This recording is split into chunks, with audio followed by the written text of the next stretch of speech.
আমাকে শুধু দিদি দেখতে আসছে আর আমার পরিচয় শুনতে চেল, আমি কোন বংশের সেটা বললাম।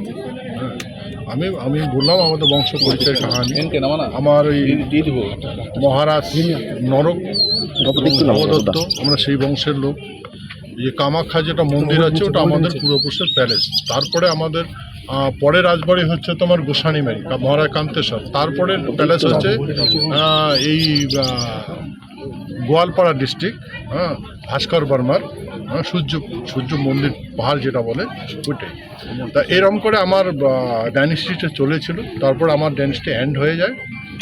পরে আমাদের যে বংশগত যেটা মহারাজা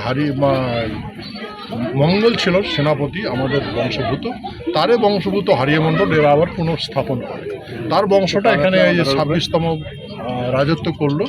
আর মহারাজা জগদ্দেবেন্দ্রনারায়ণ যখন সমাপ্ত হয়, তারপরে ওনার ভাতিজা ইন্দ্রজিতের ছেলে বিরাজেন্দ্র নারায়ণ তাই যখন প্রয়াত হয়, তারপরে 1994 সনে আমার করোনেশন হয় আমাদের ওই প্যালেজে, গোসানিমারি প্যালেজে। তখন তো এখানকার লোক আমাকে এই রূপে দেখে আর কি। তো সে তো আমি সেই কথা বললাম যে আমি এই বংশের থেকে আসছি, এই বর্তমানে আমার এটি। দিদির সাথে কখন যোগাযোগ হয়েছে আপনার? দিদির সাথে তো প্রথম যোগাযোগ হলো বিশ্বমাবী চিলারের জন্মজয়ন্তী, উনি এখানে আসছেন। আর আজকে উনি আমার বাড়িতে আসলেন। আজকে যে বৈঠকটা হলো, এই বৈঠকের যে বিষয়টা, এই বৈঠকটা কি আপনাদের তৃণমূল থেকে যোগাযোগ করা হয়েছিল না আপনারা কথা বলেছিলেন? প্রথম কাদের পক্ষ থেকে যোগাযোগ করা হলো? আমি ক্লিয়ার করে বলছি, আমি না কোনো তৃণমূলের কাছে যোগাযোগ করেছি, না পশ্চিমবঙ্গের মুখ্যমন্ত্রী মমতার সঙ্গে যোগাযোগ করেছি। আমি কারোর সঙ্গে যোগাযোগ করিনি। ইনি সৌজন্যমূলক আমার সাথে দেখা করতে আসছেন। কবে এই বার্তাটা দেওয়া হয়েছিল? আজকে সকালে এসপি সাহেব আজকে সকালে দিয়েছে। আলোচনা হয়েছে? না, রাজনৈতিক কোনো আলোচনা নেই। আপনি এলাকার উন্নয়নের জন্য কিছু বললেন মুখ্যমন্ত্রী? উন্নয়নের জন্য যেটা বলার সেটা তো কি বলবো। আর আমি আমার যে ফান্ডের টাকা আছে, এমপি ফান্ডের টাকা, সেটাই পর্যন্ত আমি ইউটিলাইজ করতে পারছি না। সেই বিষয়ে ডিএম সাহেবের সঙ্গে দেখা করতে গেছিলাম, দেখা করে নেই। এসপির সঙ্গে চিলারায়ের জন্মজয়ন্তীর বিষয়ে আমি এখানে যে 2 বছর এখানে হলো নিউ বানেশ্বরে, এবার আমরা প্রস্তুত নিয়েছিলাম, মাটি কমপ্লিট হয়েছিল। যখন দিচ্ছে না তারপরে আমি এসপি সাহেব গিয়েছিলাম, আমাকে এসপি সাহেব দেখাই করেনি। সেহেতু আমি কি বলবো বলেন, এই বিষয়গুলো কি মুখ্যমন্ত্রীকে বলেছেন? আপনি কি জানিয়েছেন এই বিষয়গুলো? কি জানিয়েছেন? না, এই বিষয়ে বলিনি, কিন্তু আমি বলেছি যে আমি আপনার সঙ্গে যোগাযোগ করার চেষ্টা করেছি, কিন্তু আমি হয়নি। তো বলছে যে ঠিক আছে, এরপরে কোনো প্রবলেম হবে না বলছে। উনি কি খেলেন? শুধু গ্রিন টি খেয়েছেন, আর বাকি আমরা যতটুকু সত্য করেছি উনি শুধু দেখেছেন। তৃণমূলে যোগ দেওয়ার ব্যাপারে কোনো চিন্তা ভাবনা করছেন নাকি? আমার কি মতি মরে গেছে নাকি? এগুলো কথা আমি নট ইন্টারেস্টেড। কোনো বার্তা দিলেন কি আপনি? আমি কোনো পলিটিক্যাল দলে নেই, আপনি বুঝেন, আমি কোনো পলিটিক্যাল দলে নেই, ঠিক আছে? আপনি তো বিজেপির সাংসদ, সেখানে তৃণমূলের মুখ্যমন্ত্রী আপনার বাড়িতে এলেন, এটা নিয়ে আপনার দল মানে বিজেপি তো আপনাকে কৈফিয়ত দিতে পারে, সেক্ষেত্রে আপনি কি বলবেন? আমি তো পশ্চিমবঙ্গে আছি, ল অ্যান্ড অর্ডার তো ওনার হাতে আছে। এখন উনি যদি না আসতে চায়, আমি কি করব? আমি কি করে বাধা দেবো?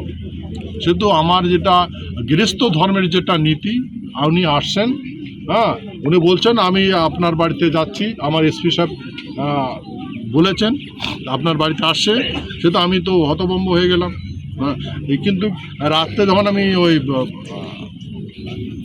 কি বলে দার্জিলিংয়ে ট্রেন অ্যাক্সিডেন্ট, রাঙাপানিতে ট্রেন অ্যাক্সিডেন্ট হয়েছিল, ওখান থেকে যখন দেখা করার পরে আসি, তখন বারবার মিডিয়ারা বলেছিল যে আপনার বাড়িতে মুখ্যমন্ত্রী না, আপনি মুখ্যমন্ত্রীর সাথে দেখা করবেন। আমি তো বলতে পারি কী ব্যাপার, কোথায় কী কথাবার্তা হচ্ছে, তা আমি তো এটা জানি না। তারপরে বলছে না উনি এখানে চলে এসছেন, আপনি এখানে দেখা করতে পারেন না। আমি কেন যাবো দেখা? তৃণমূলের পক্ষ থেকে কোনো প্রস্তাব দেওয়া হয়েছে? আপনি বিজেপি রাজ্যসভার সাংসদ, সিতায়ের আসন ফাঁকা হয়েছে, পুজোর পরেই ভোট হবে, সেক্ষেত্রে কি মনে করছেন?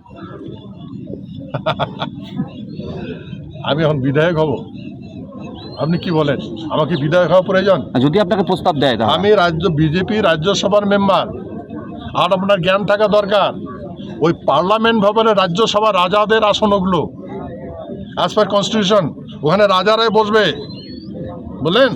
মুখ্যমন্ত্রী আসলে আপনি কি না না শোনেন, তা আমি ওই রাজসভায় গিয়েছি, ভারতের পার্লামেন্ট ভবনে রাজসভায় গিয়েছি।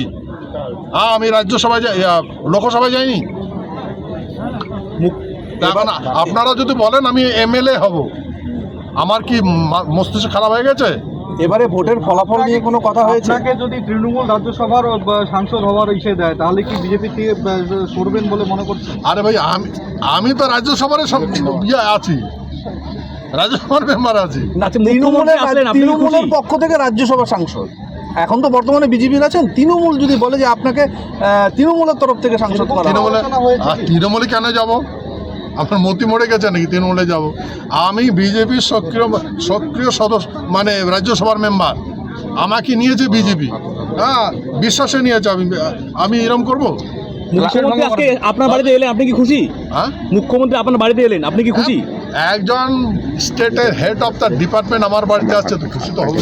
তাহলে আপনি বলতে চান আজকে শুধু সৌজন্য সাক্ষাৎকার, উনি বলেছেন আপনি এসেছেন, তাই তো? এটাই বিষয়টা। কিছু উপহার হিসাবে কিছু নিয়ে এসেছেন আপনার বাড়িতে? প্রথমবার এলেন, মিষ্টি মিষ্টি কিছু এনেছেন আপনার? না না না, শুধু আমাকে একটা শাল দিয়েছে, শাল উপহার দিয়েছে। আর আমি ওনাকে দেখলেন, আমি যা দিয়েছি এখানে আপনার সামনেই দিয়েছি, আর কিছু দিই। এবারে ভোটের ফলাফল নিয়ে কি আপনাকে কৃতজ্ঞতা জানিয়েছে? না না না না, ভোটের সম্বন্ধে কোনো আলোচনা হয় ফলাফল নিয়ে কোনো কৃতজ্ঞতা? না না না না, কোনো আলোচনা হয়। আপনার বাড়ি দেখে কি বললেন মুখ্যমন্ত্রী? খুব মুগ্ধ হয়েছেন, খুব মুগ্ধ হয়েছেন। উনি বলেছেন আমি এইরকম বাড়ি আমি জীবনে দেখিনি, এতটুকু বলেছেন। অপূর্ব সুন্দর বলেছেন, খুব সুন্দর বলেছেন। তো বলছেন যে আমি যদি এখানে রাজবাড়িতে নাচতাম, আমার জীবনে অসমাপ্ত থেকে গেত। আমি আজকাল এই রাজবাড়ি দেখে, রাজবাড়ি যে এরকম হয়, এরকম যে হয় আমার কল্পনাই ছিল না। আমি এখানে আসে ধন্যবাদ, আতিথেয়তায় মুগ্ধ হয়েছেন। মুগ্ধ হয়েছে। আর বাকি আপনার চোখে আপনারা যা দেখতেছেন, এইটা আমার পরম্পরার নীতি।